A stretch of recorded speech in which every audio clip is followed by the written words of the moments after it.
Good morning, or depending when you're watching this, good afternoon, good evening, or good night. My name's Ross, and as always told, I had a voice radio, so today I am bringing you a look at, as far as I'm told, is the biggest and most popular deck in Japan at the moment. It all revolves around the new Garbodor.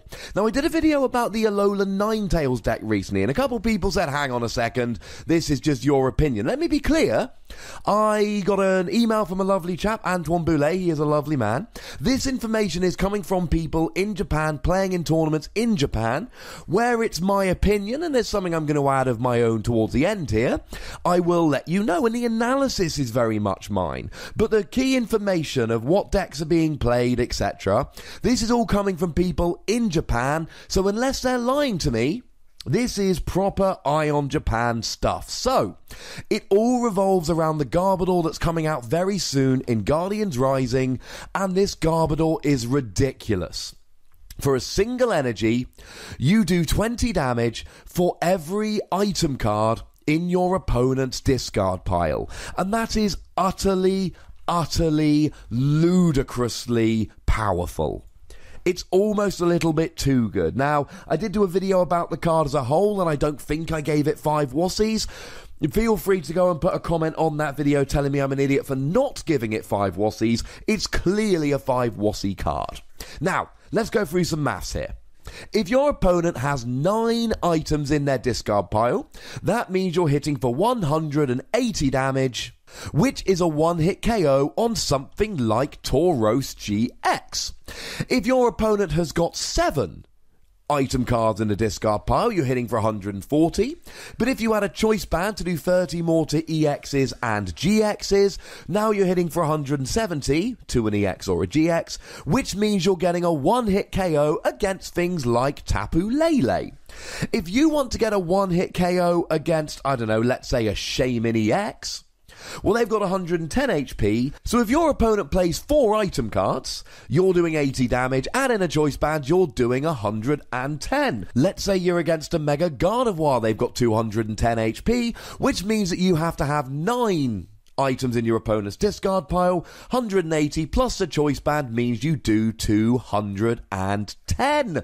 That is not that many, ladies and gentlemen. When we consider that a lot of decks now play 15, 20, 25 item cards or more, and you're talking about having to have your opponent play 9 items to KO a Mega EX for 1 energy with a non-EX, this is ludicrous. And of course, because you're playing one Garbodor, you could combine it for now with the other Garbodor to block their abilities as well.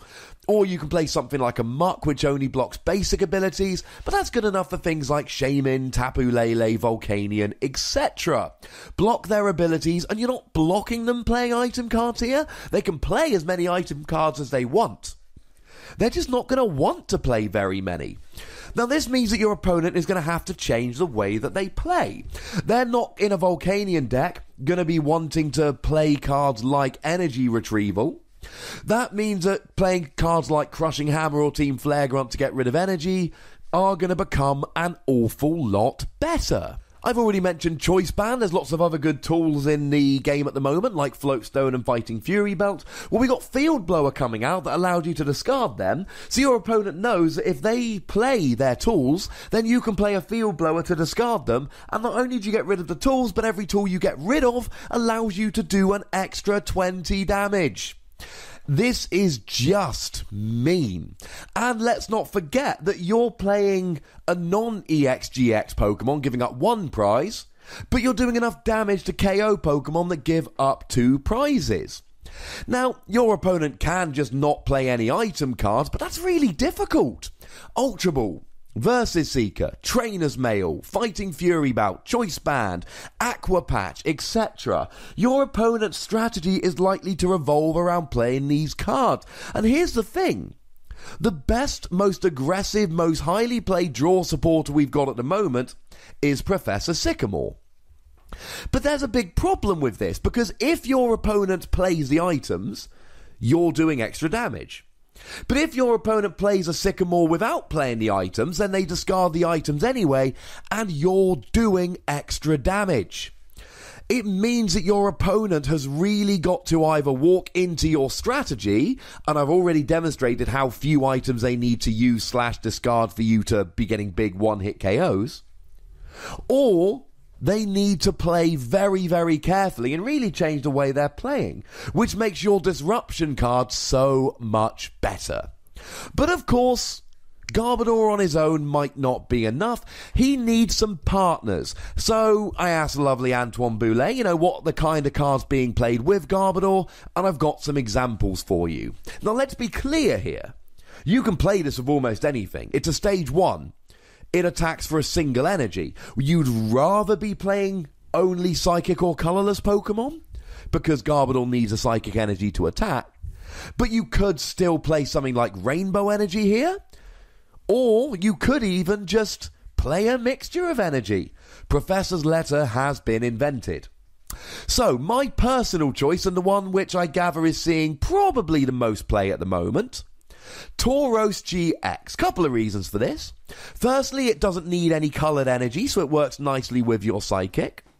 And secondly, it's really hard to one-hit KO Tauros, especially if you put a Fighting Fury belt on there and he's got 220 HP. Now, of course, your opponent can always get rid of that Fighting Fury belt using a Field Blower, and then you're doing an extra 20 damage with Garbodor. You see the conundrum this puts people in. The thing is, in order to get a one-hit KO on Tauros, a lot of decks need to use things like Choice Band, an item, or they need to use Professor Kukui, which they generally play 1 or 2 copies of, and then reuse it with Versus Seeker, an item. If they don't use items, they might not be able to get a one-hit KO on Tauros. And if they do use items, then you're going to be able to get KOs back with Garbodor. How about Espeon GX? Now, Espeon GX is good, of course, because it is already a psychic Pokemon, so it's only going to be wanting to use psychic energy. We've already seen that Espeon GX is pretty good. Now, don't forget we got the Energy Evolution Eevee to help you evolve up much quicker. For 1 psychic energy, 30 plus confusion. And, of course, unless your opponent's got free retreat, then when they're confused, they want to play a Float Stone to give them free retreat. Or they want to play a Switch or an Escape Rope, but they're all item cards which help your Garbodor hit for more damage. So 30 plus confusion isn't usually great, but when your opponent really doesn't want to play item cards, 30 plus confusion is actually pretty gosh darn nice. And let's not forget Psychic. 60 plus 30 more for each energy on them, not too bad. And it's got a half decent GX attack as well, allowing you to just drop 10 damage counters anywhere you like, which is especially useful if you don't quite get a KO and they retreat back to the bench. How about playing stage 1s like Zoroark or Vespiquen? Both Pokemon that attack for colourless energy, both Pokemon that are stage 1s, and attack for 2 energy or less. And you could play a mixture of the two here. Now, Zoroark's got the really nice stand-in ability, whereby you just get to switch into the active and then maybe retreat with your own Float Stone. But it's also got Mind Jack, 30 damage for each of your opponent's bench Pokemon, and 10 base. Now again, your opponent can just not bench Pokemon, but then your opponent's playing this weird game where, maybe you're playing something like Muck, because Muck will turn off basic abilities but not Zoroark. So your opponent now can't use abilities, at least on basic Pokemon, and can't really play items, and doesn't want to bench Pokemon. That's a little bit annoying. Or you could just go the Vespiquen route. Vespiquen, 2 energy, 20 damage, plus 10 more for each Pokemon in the discard. So you're going to be playing a 4-4 Garbodor line, you play some Muck, some Vespiquen, maybe you go and play some Unknown, I don't really know. But Vespiquen here seems like a good option. So if your opponent is trying to slow the game down, trying to set up without using items so you can't use Garbodor, well, while they're setting up, you just hammer all your Pokemon into the discard pile and smash with Vespiquen. I'm going to be honest, ladies and gentlemen, Vespiquen Garbodor sounds exactly like the kind of deck I would play. Now, Antoine himself said he won a 50-man tournament with a combination of Drampa GX and Garbodor. Now, Drampa GX is coming in our Guardians Rising set. For 1 colourless energy, 20 damage and discard a special energy attached to your opponent's active. And don't forget that you're playing Choice Band anyway, so that's 50 to an EX or GX. And discard a special energy. And don't forget that I've already said that trying to make your opponent not want to play items makes any disruption that you're doing a lot more effective. And of course, Berserk, 80 damage for free colourless energy, or 150 if your bench Pokemon have any damage counters on them. And you can play cards like Team Magma's Secret Base or Rainbow Energy to put damage counters on them. And it's got a vaguely useful GX attack, at least in the early game. 1 colourless energy, shuffle your hand into your deck and draw 10. Yeah, I know your opponent can end you, but if you're starting off with nothing, and you've got nothing to do because you're drawing dead, that's pretty good. I'm okay with that. Now, this one I haven't seen people playing in Japan, or at least I haven't been told they're playing. Beware. And what I really like about Beware, and this is the Beware from Sun and Moon. Colourless energy, again, like I've said, colourless is better when you're playing this. 2 energy, 40 damage, your opponent's active Pokemon cannot retreat.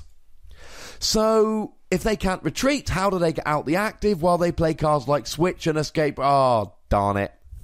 They want to use Switch and Escape Rope, but they can't.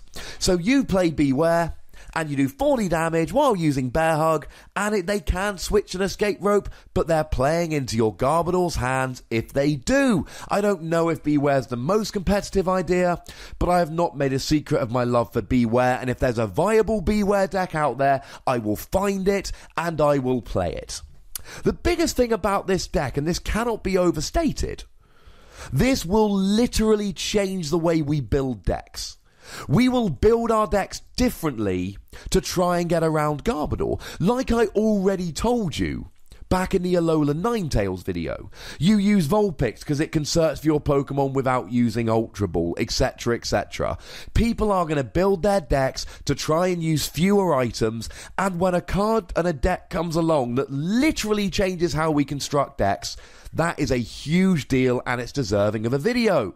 So have fun playing Garbodor when it comes out, because pretty much everyone's going to be playing Garbodor. But if you disagree, that's what the comment section is there for. Go nuts, be nice. Make sure to like this video, subscribe to this channel, and follow me on Twitter @TheWassy. Thank you very much for watching. Do not forget to look after yourselves until next time. Always the most important thing. My name's Ross, and you've been watching PTCG Radio.